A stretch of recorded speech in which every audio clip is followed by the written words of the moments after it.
Hello, listeners. This is Ken. Welcome back to Put Your Hands Up Podfic. This will be the continuation of Fall Apart, Collect the Pieces. This will be Part 14, Chapters 22 and 23. Chapter 22. He was exhausted. Every spare moment he had was spent tracking down his notebooks with the meager information that Takeda had been able to give them. Once the notebooks had left his hands, they'd been passed around. They'd been upsettingly efficient, handing off his analysis to the villain who could best use them. Every villain they'd secured needed to be interrogated, their home searched, and every notebook they uncovered was secured. The commission had made a temporary decision that his notebooks would be sealed until they determined what to do with them. Thankfully, they'd allowed Izuku to have a say, but it was mostly sitting in on meetings where most of the people involved insisted that his innermost thoughts and passionate analysis were too dangerous. That the personal parts could be salvaged, but the rest should be destroyed. So far, the only compromise they'd considered was to have the notebooks digitized and left with the commission for safekeeping. He was lucky they were considering that much. Maybe he shouldn't be so attached, but he'd spent so much time making them. He came home with a heavy heart that evening, Katsuki only a few steps behind him. He'd been at his side the entire time, helping him hunt down as many of his journals as possible, helping him convince the commission that the problem wasn't security, it was Ochako's negligence. They at least seemed willing to listen, and over the past week they'd softened, but it was pretty clear they had no intention of letting him bring them home. He tried not to let it bring him down too hard, but he'd been proud of them. They'd made him the hero he was today. On the bright side, today they'd found the notebook with All Might's signature. He'd already cut out the page in question, putting it in a protective sleeve a moment later. It was the only thing he'd managed to recover from his mentor. All the merch that All Might had given him had been sold and donated, so this flimsy piece of notebook paper with his hero's signature was all he had. For now, it was enough. It was a step in the right direction at least, and maybe he'd never get his merch back, but he'd have the memories. He'd have the knowledge that All Might had cared about him and enjoyed seeing him happy. It was enough. "Go put it in the merch room," Katsuki told him, hanging up his coat. "I'll order dinner." Honestly, as shitty as things were, he was still so fortunate. He had so many wonderful people in his corner, especially Katsuki. They were going above and beyond to help him, volunteering to help him hunt down the journals over the past 2 weeks, publicly declaring their support, and doing their best to cheer him up. He was so grateful for them. As the on cue, his phone chimed. It was a text from Hagakure, and tears sprung to his eyes at the sight of it. "Told you, Mito. You're a whole cinnamon roll. They'll remember that soon enough. Nobody can stay mad at you." She included a link, and he recognized the face in the thumbnail video. His heart twisted. He hadn't been allowed to visit Keiko in the hospital. Her mother had barred him, so he hadn't been able to check on her. Seeing her awake and smiling was such a relief that his body seemed to melt with the release of tension. Her mom was sitting next to her, looking tense but not like she was reluctant to be there. She looked contrite. "Hi," Keiko smiled at the camera. "My name is Keiko, and I'm the girl Deku saved from the building collapse." "The hell is that?" Kachan asked, coming up behind him to watch over his shoulder. "Weren't you listening?" Izuku teased. "Her name is Keiko, and she's the girl I saved from the building collapse."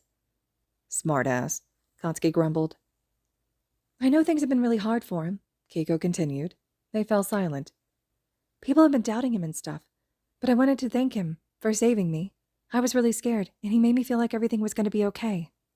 His heart melted, tears welling up in his eyes. Then Keiko's mom took a deep breath. "I don't know if he's listening," she said, low and contrite, his stomach twisted. "But I'd like to sincerely apologize to Deku for the things I said and for slapping him," she uttered. She hung her head. "I was terrified. My baby wasn't moving. I thought she was dead. I let myself get sucked into what the media had been saying, and I needed someone to blame, and Deku was there. It's not an excuse, and I'll never be able to make it up to him. He saved my little girl, and he made her feel safe and seen. When she woke up, the first thing Keiko did was ask for the All Might doll, and I realized that I'd made a huge mistake. He saved it, so that she could feel secure. She told me the whole story. Deku deserves so much better than the snap judgment I made." "We wanted to say thank you," Keiko piped up, smiling wide. "And let you know that my head is healed, so you don't have to worry about me. You saved me, just like All Might would. We hope you'll feel better and start saving people again soon." He was silent as the video ended. His heart felt warm and liquid in his chest, and he was choking on it, eyes stinging. It was good to know that some people still believed in him, and that people's minds could be changed. and a whole pile of stress and anxiety. A little hope and kindness were more than welcome. Damn, they really went to town, Katsuki murmured right next to his ear. Izuku jumped. He'd forgotten that the blonde was reading over his shoulder. Who? He asked, confused. He looked back at the video. It was a Twitter video, and it had taken him until this very moment to notice how inanely large the numbers underneath it were. It had only been posted an hour ago, and it was already approaching 10,000 retweets. He was pretty sure that qualified as viral. No way that shit would have had that much traction unless our idiots shared it, Katsuki replied. He pulled his own phone out to prove his point, bringing up Mina's account and shoving it in front of his face. She'd retweeted it, cooing about how cute Kiko was and how everything he'd done to make her feel safe was in line with who he was as a person. Kachan went to Denki's next, and the electric blonde was a little more pointed, with a passive-aggressive, "Imagine thinking Deku was anything but a cinnamon roll. Couldn't be me." "Looks like the idiots are done waiting for you to let them defend you," he said smugly. He wanted to be worried, to be upset that they were putting their own names on the line for him, but he was so tired.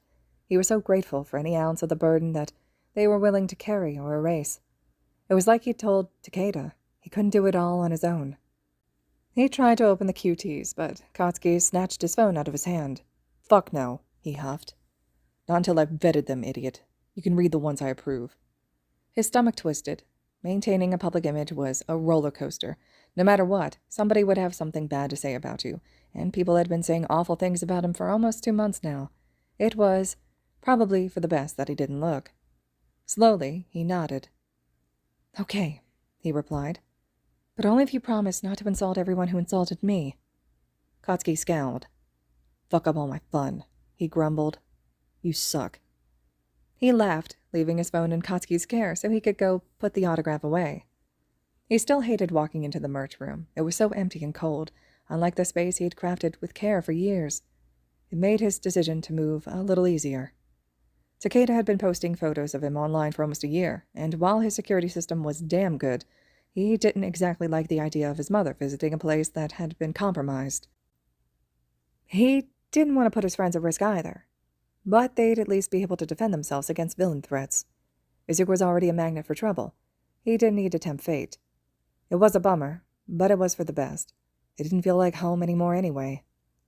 Knowing he wouldn't be in the same place as the hollowed-out husk of both his marriage and his merch room made it easier. When he came back out, Kachan was lounging on the sofa, ordering Chinese food and watching the news on mute. He glanced at the screen, watching as Suzuki updated the public on their progress. The scroll on the bottom of the screen flashed a headline explaining that Izuku had been absolved of responsibility in the attacks and that Iravity's suspension had been amended to a ban. He'd known the first part, but not the second. His jaw dropped, and despite the fact that Katsuki was still on the phone, he scrambled for the remote and unmuted the TV. "We've learned that the widespread attacks that killed 2 heroes are a direct result of Iravity's actions. Upon moving into Deku's home, Iravity was required to apply for security clearance and agreed to safely and securely dispose of all materials related to the hero analysis in question, as well as any confidential information related to Deku or the heroes he works with. These terms were violated in a manner so negligent that the devastation that ensued wasn't just a possibility, it was a likelihood." The screen switched to a news anchor who had even more to say. His stomach was fluttering, inundated by the influx of good news. "In addition to the statement from the commissioner, we've learned that the families of the hero casualties have come forward to pursue legal action against Iravity in hopes of charging her with criminally negligent manslaughter. We've reached out to the Smashbang Agency for a statement, and we'll update the story as it unfolds." He blinked at the TV, pulse racing. He turned to look at Kachan, mouth agape. Katsuki had gone silent too, even though the phone was still pressed to his ear. "Holy shit," he uttered. Kiko's video was playing on the screen behind him now. Was this really happening? Was he finally getting a break? "We should check in with PR," he uttered, tone raspy and tight. "In the morning," Kachan counter-offered. "I think you deserve to relax." Izuku nodded, lip trembling a moment later. He wanted to relax so badly. Katsuki got to his feet before the first tear fell, dropping the phone on the sofa and wrapping his arms around Izuku's shoulders. Izuku buried his face in Kachan's neck, sniffling. "I told you it would all work out," Katsuki murmured. Izuku could hear the smirk in his voice. Smug asshole. He was right, though. "Yeah," he replied, choked with relief. "You did." He could hear his phone blowing up, and the news anchor restarting the story for evening viewers, he could hear Kachan's heartbeat under his ear, steady and strong. For the first time in months, he felt like he was back on solid ground, and not just because Kachan was anchoring him. There was a light at the end of the tunnel, and he could see the way to the end of this really shitty life detour for the first time. He was going to be okay. Chapter 23. He gave himself the evening to relax, opting for a quiet night with his best friend rather than whatever media circus was brewing outside. He needed every second of that time, letting the bulk of the tension and uncertainty that had been plaguing him seep out of his bones. Katsuki kept his phone prisoner the entire time, only letting him hold it when his mom called to see how he was doing. He was grateful for that. He was grateful for Katsuki in general, only letting him see the positive things being said and keeping him distracted otherwise. They fell asleep watching old action movies packed with car chases and gratuitous violence, with Izuku's head cradled in Katsuki's lap. He woke up the next morning with the blonde curled around him, snoring like a chainsaw into his ear. He stifled a laugh as he extracted himself from Kachan's explosive grip, letting him sleep a little longer while he got ready for the day. He woke him up just before he started making breakfast, actually laughing at his disgruntled, sleepy scowl. "Morning, sunshine." "Eat shit, Deku," he groused. I was thinking pancakes," he teased. Katsuki's hair was askew, and he had a cushioned scar from a throw pillow running down his cheek. He glared sleepily up at Izuku, as threatening as a puppy. "Fine," he grumbled. "Gonna shower. Don't burn the empty carbs." "I won't." While Kachan was in the shower, Izuku had time to catch up on his messages, liberating the phone from the confines of his partner's pocket to check his email. There were too many messages from his agency, but that was par for the course these days. About half were from his PR team, mostly talking to each other, with Izuku copied on the conversation. A few of them were begging him to answer questions so they could comment on incoming media inquiries. He felt a little bad for ignoring them, but it looked like they'd stuck a meeting on his calendar for this morning, so they'd be getting their answers soon anyway. The other half was from HR, sending him various emails regarding the newly winnowed candidate pool, asking for them to do a final vet on the sidekicks they'd be taking on. The last important message was from both HR and PR. Hana and their HR director had joined forces, insisting on a meeting to discuss their necessary takeover of Idaten's territory. He sighed. Things were looking up, but there was still so much shit to clean up. He was tired. "Stop thinking so hard, idiot," Katsuki griped as he entered the kitchen. He sat at the dining table, hair still dripping onto the towel around his shoulders. Izuku gave him a wry smile. "Is there another way to think?" "You always do shit without thinking," he accused. That was a fair point. "We have a PR meeting," Izuku told him. Katsuki scoffed. "They've been harassing us for like 15 hours. Of course we do," he replied. "And for fucking once, it's in our favor. We haven't even had coffee yet. Relax." He supposed Kachan was right. Besides, they deserved a night to relax after their stressful weeks of notebook hunting and accusation dodging. After breakfast, they drove to the agency together. Katsuki got out of the car first, placing himself in front of Izuku as they pushed past the swarm of reporters. There were so many questions shouted at them that Izuku could barely hear what anyone was saying. "How do you feel about Aravity's ban from hero work? Was Aravity familiar with the content of your journals? Was Aravity right about you and Dynamite?" The last question stuck out to him, but he'd been trained not to react to on-the-fly questions. He kept his gaze forward, slipping into the agency doors and sealing it behind him. Izuku glanced at Katsuki and knew that he'd heard the question, his brow furrowed in confusion. "What? Neither of you answer your text now?" Hana huffed. Their PR director was standing at the front desk waiting for them, like a predator stalking her prey. "I've been avoiding my phone," Izuku tried, smiling sheepishly. "And what's your excuse?" She barked at Katsuki. He sneered at her. "I didn't fucking want to." She rolled her eyes, pointing toward the closest conference room, the other hand perched sternly on her hip. "Go." The PR team was waiting for them when they entered, and they looked a little rabid, if he were perfectly honest. He supposed that was what happened when you ignored their calls for more than 12 hours. "We'll get right to the point," Hana said as soon as they were seated. "We want Deku to hold a press conference. Today." They glanced at each other, unnerved by her intensity. She sounded pissed. "Okay," Izuku agreed hesitantly. "To what end?" "You're going to tell them everything," she sneered. "I already cleared it with the commission. We're going to yank the rug out from under that bitch." It was unlike Hana to be so aggressively vitriolic. "Why the sudden fervor? Did something happen?" Izuku asked. "Kyoko!" Hana barked. They turned to face Katsuki's designated PR intern as she flipped her computer around and pushed it toward them. Izuku grit his teeth. Ochako was paused on screen, standing at a press podium. Her hair was pulled back, and the scar of Mina's thankfully mild, handprint-shaped acid burn was thrown into sharp contrast by skillfully placed studio lights. Her eyes were teary and her face twisted miserably, pretending at regret.